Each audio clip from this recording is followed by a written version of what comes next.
Hey there, guys, it's your host for the Rest Review Show. Let's fire up this review. Today's review is of Gamers Episode 9. Now, 9 continues from where Episode 8 ended off. It was later in the night, and after everybody else left Chiaki's apartment, um, Konoha and Chiaki are in the living room, and Konoha Konoha is drying her hair, so she just got out of the shower. And Chiaki is like pretty much face down on the floor. And after a couple of minutes, she gets up and she's like, I can't. She's like, she blanked out. I can't remember. I know I remember playing the stupid board game with everybody, but after that, I can't remember anything. And then after bringing that, she has a flashback of Amano and Tenda, like they're having fun in their conversation, talking about the mobile game with Nobe and Mono, talking about them, and that's when she realized that she's falling for Amano, who also goes by Yama and Suchi, both on the game that they play and online on the Nobe's game room. And she's like, "Hey, Konoha or Konoha, can I ask you something? You know, in a manga, there's always a girl who really can't stand a guy. It could be the same with the girl, like the opposite ends. Um, where she really can't stand this guy, and they see him, she sees him helping a little dog, a puppy, and she just instantly falls in love with him. And she's like, well, yeah, I understand your explanation, but yet just who are you talking about? I don't understand. And she jumps up and gets in her sister's face and is like, I'm talking about me, okay? Do I still continue doing what I'm doing, or do I just, do I change? What do I do? And she's like, just keep doing what you're doing. And she goes, who is this guy you're falling for? And she's like, it goes by Yama. Like Yama sounds like some guy who's just playing with your emotions and being a butthead. Which she got karate chopped by Chiaki and told that she had to take it back, and she's like, yeah, I'm sure he's just Yama. He's a cool guy. Yeah, he's great. And because Yama, in other words, Amano is one of Chiaki, aka Nobe's biggest fan. And she just immediately freaks out again, all red in the face, just falls back down again, curls up in a little ball, and just starts fuming. Her sister goes like, it's not really cute at all when you do that. You're not cute when you do that. Are you okay? Oh, not this again. Are you okay? And we go from that little tidbit at the start of the episode to Amano, or to later on, like to the next day, you could say, but because it must be a weekend. And Chiaki is in a room. She's looking at her site, Nobe's game room site, and she's like, "Hey, long time no see, like no talk." Like then she just starts deleting what she was gonna say, and she ends up leaning back in the chair so much that she ends up falling backwards, and then she notices her magazine.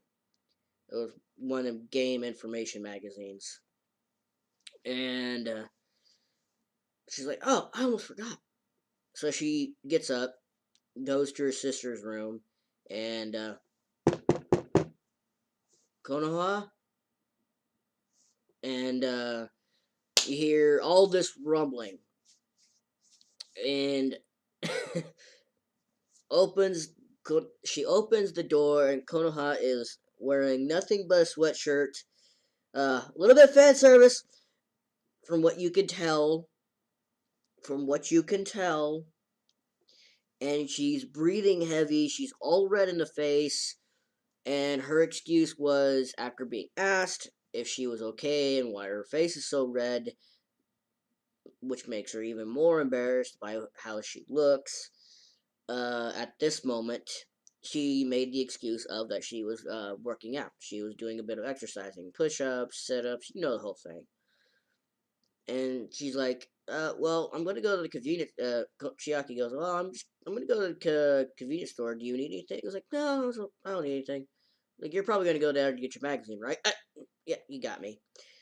And as she's putting her sandals on, her sister comes around the corner and says, hey sis, can I borrow your computer? She's like, yeah, sure. What do you need it for? Well, there's something that I want to watch that I can't watch on the game that I'm playing. It's a scene, and I was wondering, if you could let me borrow it for a little bit.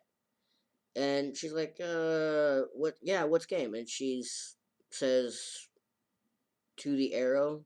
She's about to say it's like she goes to say it, and she goes, "Oh, it's to the arrow." It's, arrow. Yeah, it's to the arrow. That's all you need to do. Bye.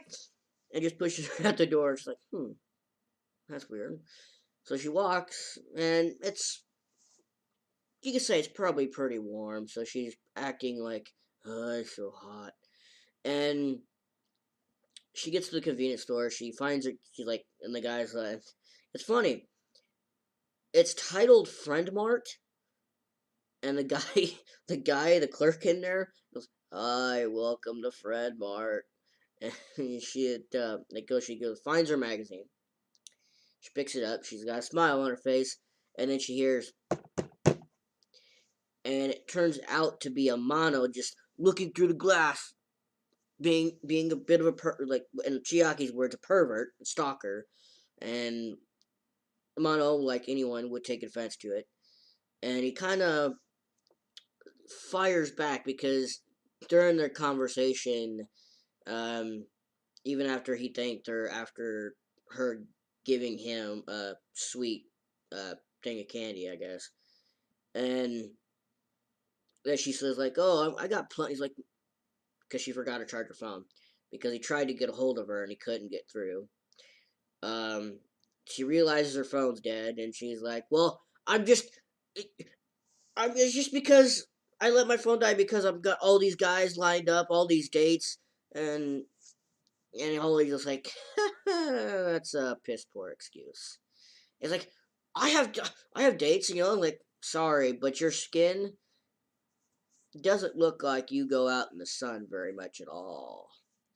And she's like, and then he continues on. He's like, I'm the same way. My skin's the same way when it comes to being out in the sun. It looks kind of pale.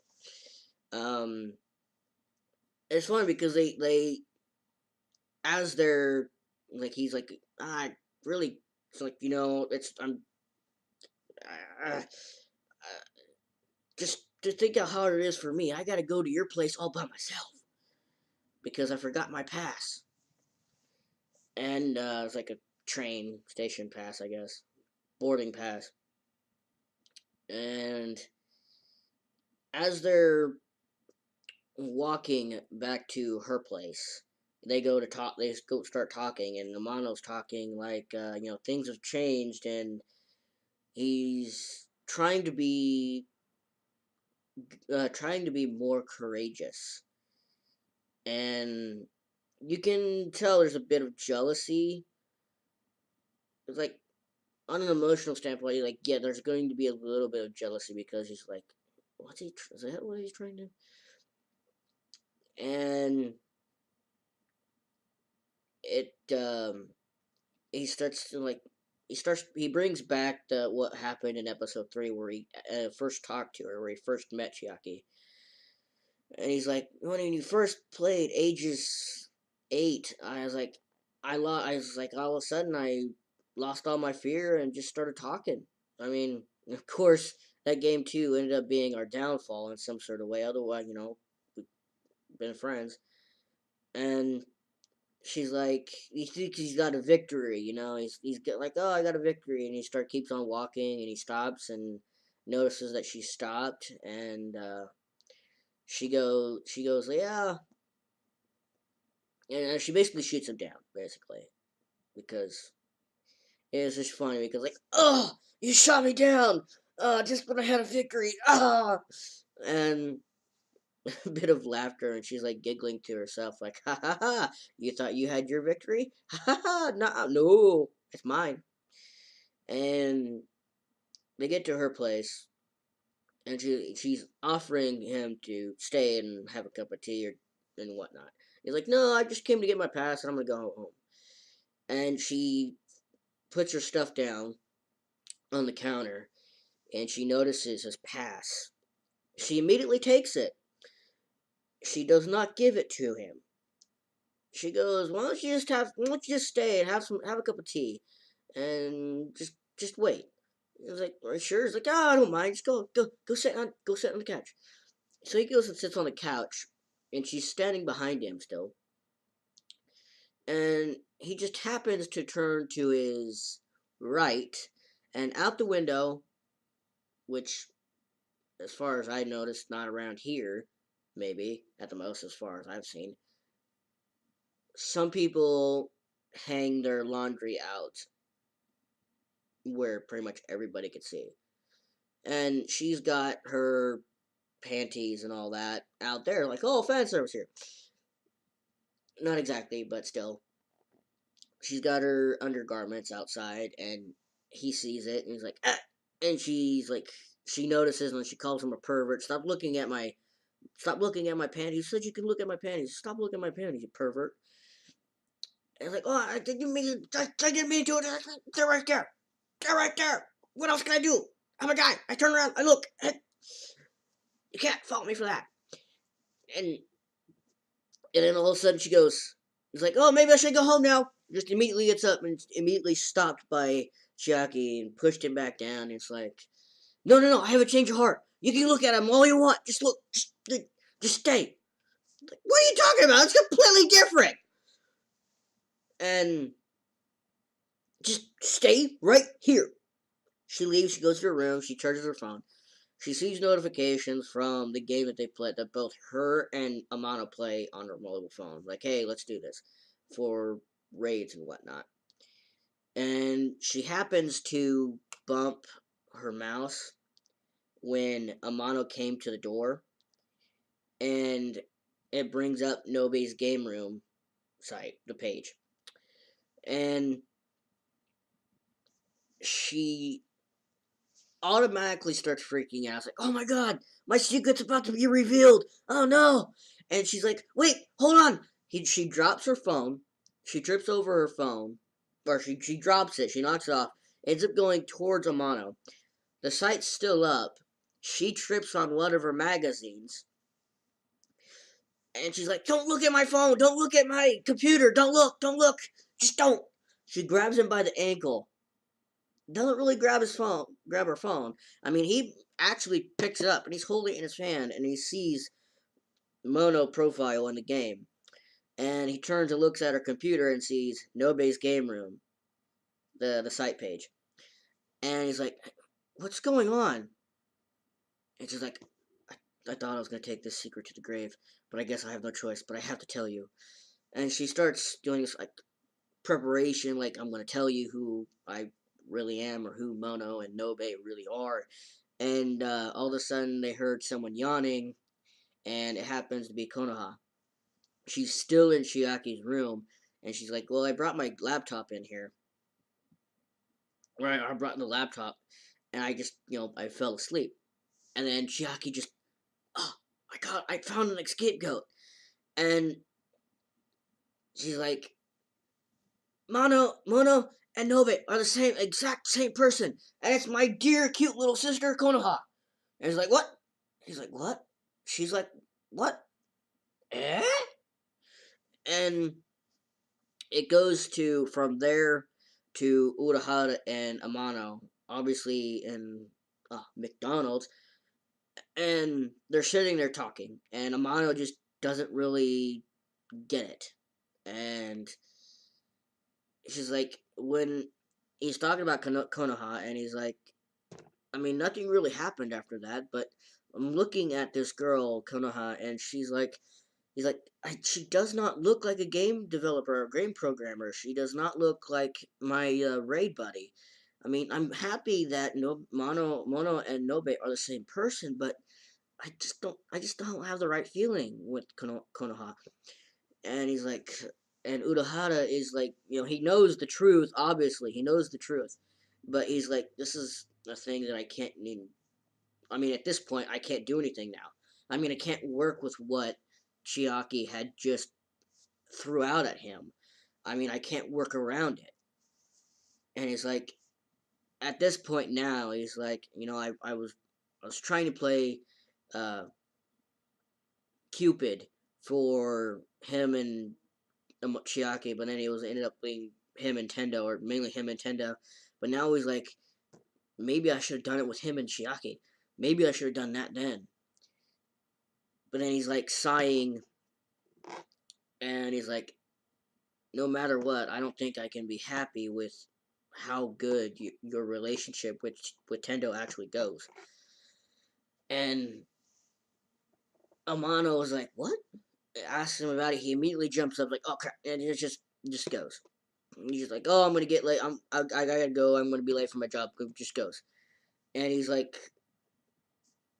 seriously though, I mean, it feels like I really want to root for Chiaki and hope she gets what And I was like, I don't know. I don't know. I mean, he wants to root for Chiaki now, and he's dead set on rooting for her. And Amano's like, oh my gosh, Urahara really does have something for Tendo, and then he thinks about maybe, wait a minute, maybe maybe there's someone else that likes me. Maybe that's why. He still hasn't put all the pieces together. He has not done that. Not at all. And it's like, is this guy really that dense, or is it just? I mean, the picture's right there. All the clues are right there on the table, and he still hasn't figured it out yet. And and then you go from he goes to the game store now. He goes up to where he met Tendo and all that, and he finds a game like new dating sims. Like, oh no, forgive me, Tendo, I'm at the dating sims again. Ugh. And as he's walking up, it's like the camera goes on first person mode now, and he's got the PS version or the PS4 version, and he's walking up and he gets to the counter, and two copies, not just his but someone else's copy of the very exact same game that he picked up is being dropped on the table, which would probably be the PC version of it is on the table, and he looks and he finds Konoha. And she's frustrated. She's the upfront kind of character. She a little bit more different than what Nobe and Mono are. They're more reserved and calm. But her, no, she's the complete opposite of that. And it's just funny how Chiaki plays her sister off as her, as Mono and Nobe, as both of them. And she has to play this role to fool a Mono, and then she comes up with a stupid idea without revealing it, and obviously Amano isn't too happy about it. I mean, he just doesn't get it, and he's like, okay, whatever, basically that sort of thing. And she's like, oh, I have multiple personalities. I'm completely different from who I am as Nobe or as Mono, and to get it is like, oh, really don't think that really fits, but okay. And they continue walking along, like he basically goes with her, and she stops and goes like, hey, what do you think of my sister? And Amano's like, I really don't think about your sister very much at all.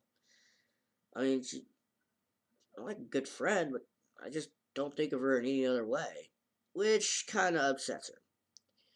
And she brings up her as her aliases, being she's saying how she has to play cover up for her sister Chiaki. What do you think of Mano and Nobe? And she's like, oh, he's like they're so great, and I'm glad that we get to meet IRL, but you know it just didn't seem like he was really all that excited about it because just the person that he's seeing does not even resemble a game developer or a programmer or the person he talks to as Mono on the game. And it cuts to Chiaki sitting there by a tree. It's like it's just some sort of a park. Um, and they end up walking up to her, and Chiaki notices Amano, and she immediately like, Amano, what are you doing, you pervert? Just trying to sneak up on people like that. I was like, well, I wasn't really trying to be sneaky. Okay. And this is where you see Chiaki, because this is like a Chiaki's backstory as well. Because she first made her first game, or wrote her first game when she was 10 years old. And she fell in love with programming. And then she ended up becoming a full-on game programmer and making games and all this and that, be going under the name of Nobe. And she talks about like, sometimes it makes me feel depressed because not everybody likes my games, but yet there's just one person that is what keeps me going, and this person Yama, which is obviously Amano. And yeah, Chiaki is embarrassed at this point a little bit, but yeah, she's also frustrated because what she calls a pervert, Amano, is walking around with with her sister, and that he admits to buying a dating sim game. And oh, so you admit it now. And what I can't stand is that a pervert like you who plays dating sims is walking around with my little sister. And he's like, well, she was going to play dating sim too, because there's like this dare moment where she just like, no matter what, you gotta let me punch you, and she punches him on and sends him flying. Whoever's honking, stop. And she stumps on his foot, going back to what I was continuing with, and she's like, "What we talking about?" Oh, okay. We were just walking around. We just kind of got to know each other a little better.